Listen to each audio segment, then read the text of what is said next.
El domingo leía en la web de Associated Press un artículo sobre la situación de las mujeres, miembros de la oposición o de organizaciones de derechos humanos que son prisioneras políticas, que son detenidas por el régimen del que se considera el último dictador de Europa.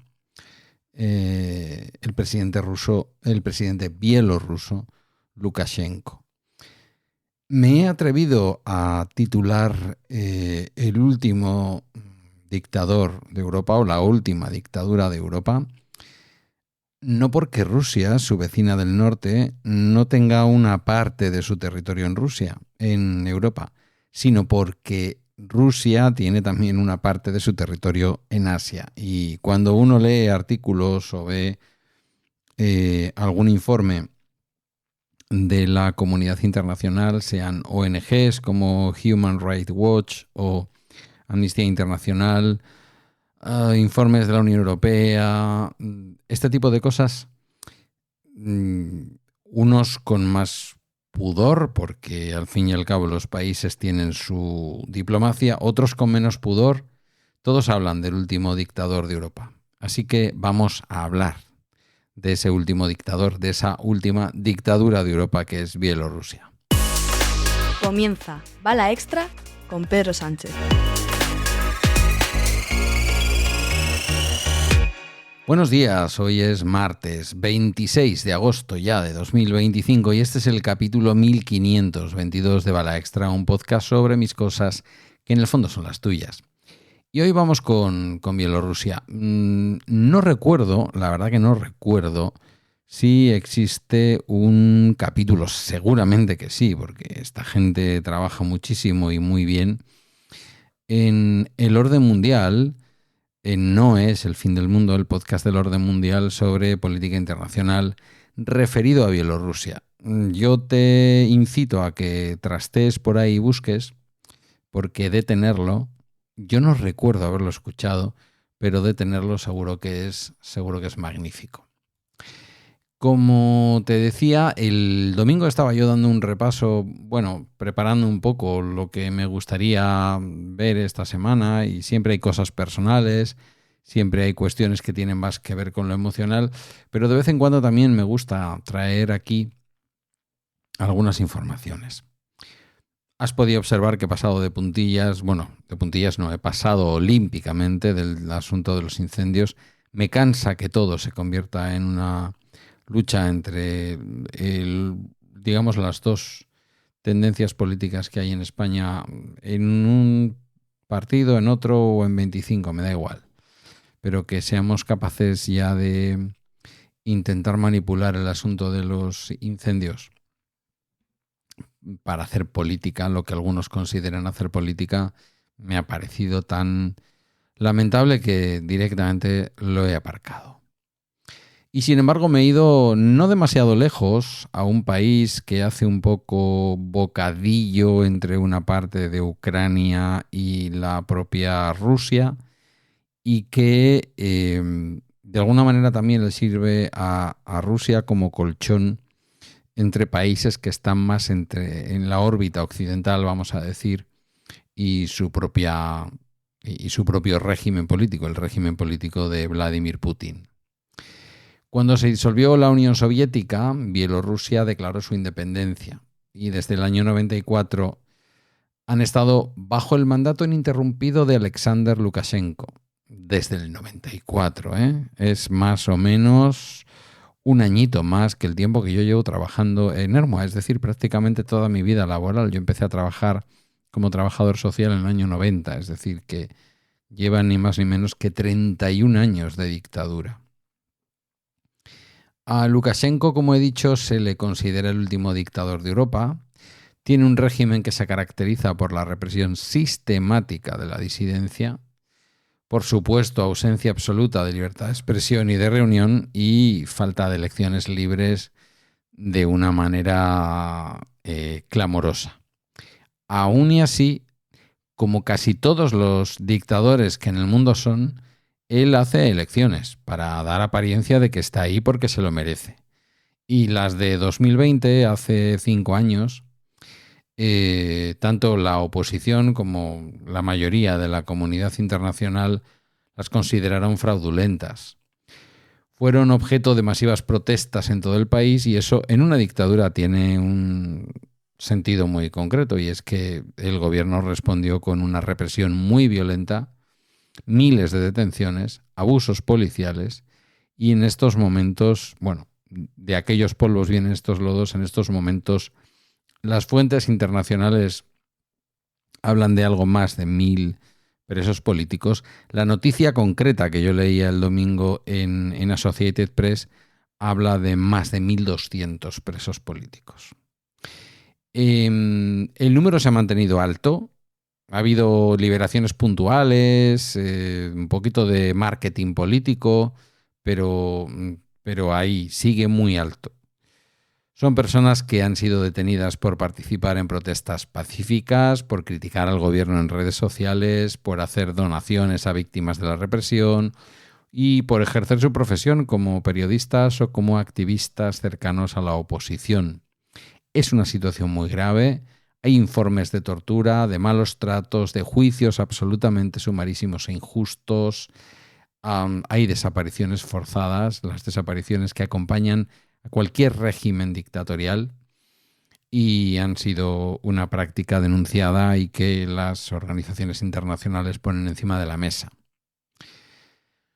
Rusia en el año 21 tenía, según informan a las ONGs, al menos 420 personas consideradas como presos políticos o presas políticas. En el caso de Rusia este número es variable y también muy difícil de verificar de manera independiente porque, como sabéis, Vladimir Putin, otro dictador de tomo y lomo, tiene la cosa bastante, y mucho más desde la invasión de Ucrania, tiene la cosa bastante oscura. Es difícil, es muy difícil entrar en Rusia, intentar investigar estas cosas y no acabar entre rejas.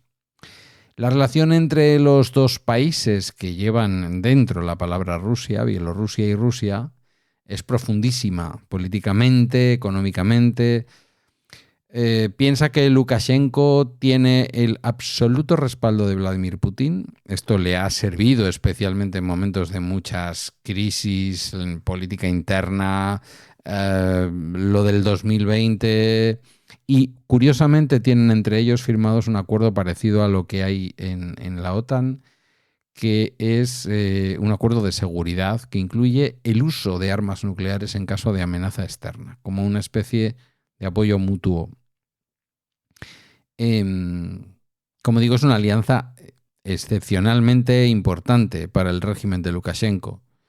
Rusia es su principal aliado comercial y político, y Bielorrusia, como contaba antes, le sirve a Rusia de colchón geoestratégico, sobre todo desde la guerra de Ucrania, desde el inicio de la guerra en Ucrania, de la que, por cierto, Bielorrusia ha sido considerada cómplice tanto por parte de Ucrania como por parte de la OTAN.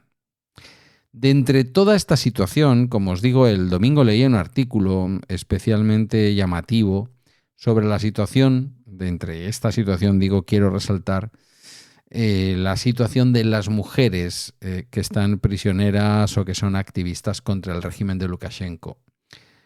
Hay que decir que han jugado un papel fundamental en las protestas y en la oposición dentro de Bielorrusia.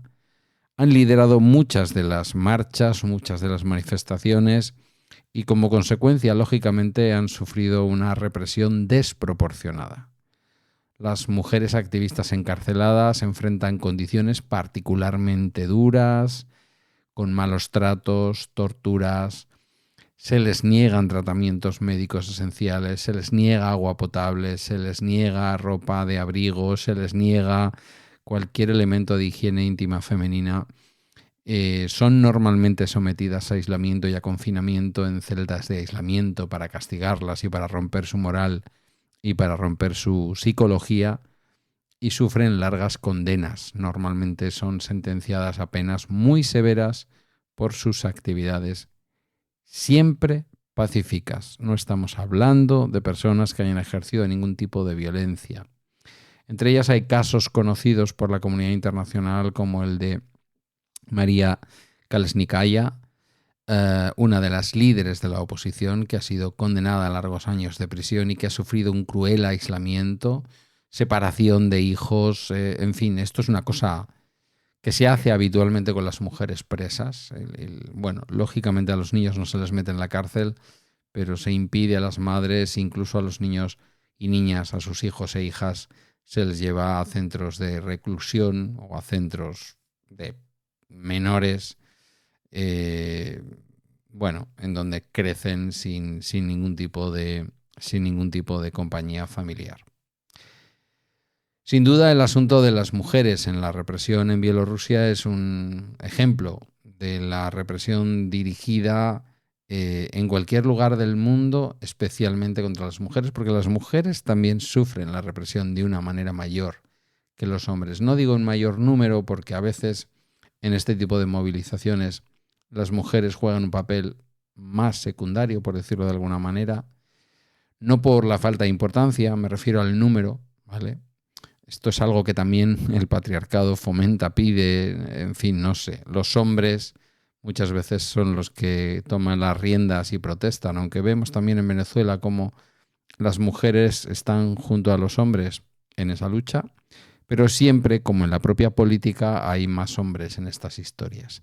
Sin embargo, cuando son las mujeres las que llevan a cabo estas actividades en favor de la libertad y de la democracia, reciben un castigo más severo, mucho más severo.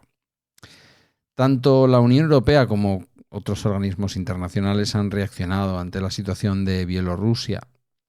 La Unión Europea ha impuesto sanciones contra el régimen de Lukashenko y contra individuos y entidades responsables de la represión, empresas paraestatales, porque en Bielorrusia lo que ha venido ocurriendo es lo mismo que en Rusia, es decir, una serie de plutócratas que se han quedado con lo que eran las empresas, vamos a decir, públicas del régimen comunista y, cercanos al poder, cercanos al Putin, cercanos a Lukashenko, magnates rusos y bielorrusos con conocidas relaciones con las mafias rusa y bielorrusa, el tráfico internacional de armas, el tráfico internacional de drogas, el tráfico internacional de personas, en fin, lo mejorcito de cada casa. La Unión Europea, como si Lukashenko fuera a hacer caso, le ha instado a Bielorrusia a cesar la represión y a liberar a todos los presos políticos y apoya financieramente a la sociedad civil bielorrusa en el exilio y a los medios de comunicación independientes que intentan informar sobre Bielorrusia. Las dos organizaciones que a mí más respeto me merecen desde el punto de vista de la información de los derechos humanos en el mundo, Amnistía Internacional y Human Rights Watch, han documentado y denunciado de manera continua los abusos del régimen de Lukashenko. Amnistía Internacional ha calificado la represión en Bielorrusia como implacable y ha pedido a la comunidad internacional para presionar por la liberación de los presos políticos. Ha destacado también Amnistía Internacional especialmente el caso de las mujeres activistas, publicando informes sobre la violencia y el hostigamiento que enfrentan, por encima incluso de sus compatriotas y compañeros de lucha hombres. Y Human Rights Watch ha reportado sobre la situación de los derechos humanos en el país, denunciando torturas, malos tratos y falta de juicios justos. Y ha llamado a una respuesta más contundente por parte de la comunidad internacional para poner fin a la impunidad. Bielorrusia en las puertas de Europa, pero dentro de la Casa Europea, una dictadura cruel, una dictadura terrible, con más de 1.200 presos políticos, según el convenio de la comunidad internacional, podrían ser incluso más, porque tanto el régimen bielorruso como el régimen ruso son bastante opacos desde el punto de vista de los derechos humanos y de la información. Y hoy te la quería traer aquí porque creo que hay algunas causas y algunos lugares del mundo y algunas situaciones que viven personas en este mundo en el que habitamos que no deben pasar desapercibidas, a pesar de que sí, de que ocurre, de que pasan desapercibidas, porque en el día a día nos dedicamos pues a informar de lo más cercano, de las luchas intestinas dentro de los partidos políticos, entre ellos, aquí en nuestro propio país, Estados Unidos con toda la locura que está viviendo, económica y desde el punto de vista migratorio. Esta semana se sabía que de momento los servicios postales europeos suspendían todo el envío de pequeños paquetes a Estados Unidos hasta que no quede claro qué pasa con los aranceles de esos pequeños paquetes. Pero cuando ves esto en comparación de todo lo que se está viviendo por parte del pueblo bielorruso desde hace ya prácticamente 35 años, 31 años, te das cuenta que, como solemos decir, pues que no te llegue un paquete enviado desde Gran Bretaña o desde España hasta tu casita de Connecticut es solamente un problema del primer mundo. Esto ha sido todo por hoy en Bala Extra, una producción de Milcar FM. Tienes mi contacto en las notas del podcast. Casi 500 personas te esperamos en la comunidad privada de Telegram. Gracias por tu tiempo y hasta mañana.